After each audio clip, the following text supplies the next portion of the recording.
Hey guys, welcome back to my channel. তোমরা আগের ব্লগে দেখেছো আমরা কিন্তু দিল্লিতে এসে পৌঁছেছি। আর এখানে কিছুক্ষণ আমাদের ওয়েটিং ছিল, তাই আমরা ওয়েটিং লাউঞ্জে ওয়েট করছিলাম। আর দুপুর 2:30 থেকে ছিল আমাদের ট্রেন।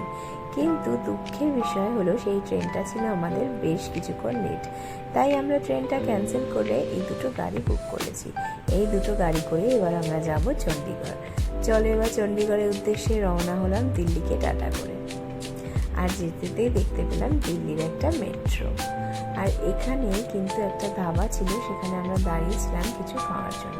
আর অর্পিতা দেখো চাইনিজ কাট কেটেছে বলে ওকে এইভাবে দেখাতে হবে। আর বাইকটা পেয়ে তো এরা সবাই মিলে একবার করে বাইকটায় চড়ে নিল। এরা দুজন চড়ছে থেকে আয়ুষিকা কেন বাদ যাবে? ও কিন্তু বসে পড়লো বাইক চালানোর উদ্দেশ্যে। চলো এবার বেরিয়ে পড়া যাক। আর যেতে যেতেই দেখো সন্ধ্যা নামছে আস্তে আস্তে। এখানে কিন্তু অনেকটা দেরিতে সন্ধ্যা নামে, প্রায় তখন 7টা বাজে, তখন কিন্তু সন্ধ্যাটা নামলো।